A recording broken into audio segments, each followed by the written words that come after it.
The polar vortex is proving exactly why green energy is a disaster for America's power grid. Well, we have the wind turbines freezing, and they have to send up choppers using, of course, conventional fuel, dropping conventional fuel on the blades of the turbines in order to get them unstuck. This is by Christine Favocci, Western Journal. In the name of environmentalism, many on the left proposed switching the nation's energy from reliable fossil fuels to new green energy sources that rely on the good fortune of clear skies and proper wind velocity to power America. Now, of course, nobody's talking about perhaps providing clean energy, the small little fission boxes in every house, in every car, in every industry that will be cheap, clean, and free. So why not do that? Now, going back to this, as if that weren't enough, cause to hesitate to indulge in such wishful thinking, another vulnerability has become painfully apparent as a third of the contiguous United States was plunged into the sub-zero temperatures Monday after the polar vortex created all these disasters. Please support my Patreon channel since YouTube has again demonetized my YouTube channel. My Patreon channel will have 5 different videos from my YouTube channel every day. Thank you so much for your support and that you find all my content so interesting. You'll find the Patreon account details in the description box below. Now, Texas has about 20% to 25% wind energy for its energy production. Now, if this was not enough to cause the hesitant to indulge in such wishful thinking, another vulnerability became painfully apparent.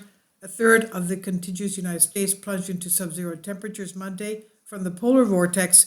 Not only have freezing temperatures created an excessive draw on the power grid as residents struggled to keep warm, but generating electricity has also become a major issue for areas that rely on sources such as solar and wind power.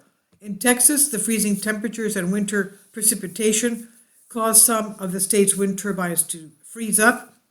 They seized up, costing 12,000 megawatts in power on an already taxed state grid, according to Austin American Statesman.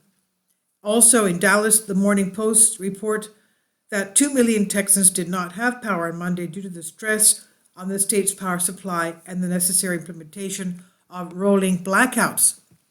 Alan Epstein, an author and the founder of Center for Industrial Progress, summed up the problem in a tweet on Monday.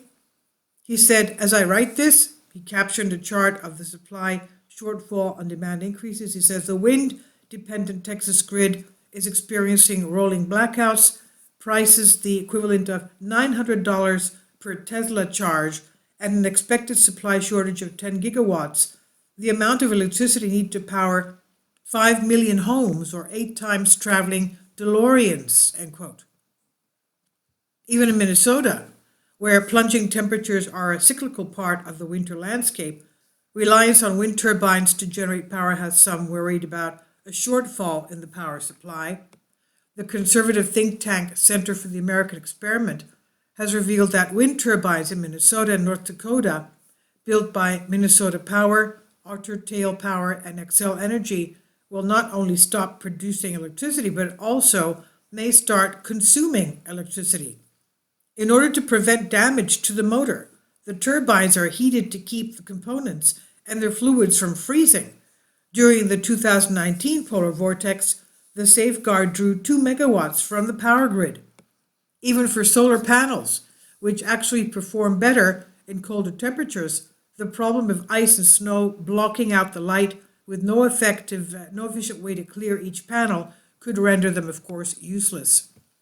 So what's left for the people in the Midwest is coal, the old standby that has been targeted by the left for extinction despite its centuries of reliable heat and energy creation.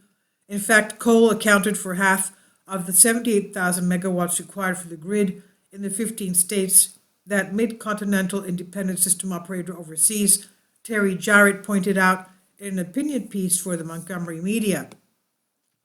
Natural gas production, an additional 22,000 megawatts, while wind and solar combined only generate around 3,500 megawatts or 4% of the required power as of Data Snapshot Wednesday.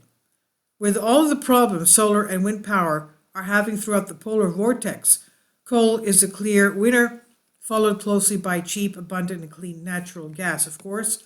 And still, the lofty aims of politicians like the Joe Biden administration, also calling the plan for clean energy revolution, seek to punish coal companies while moving over to those less reliable forms of energy.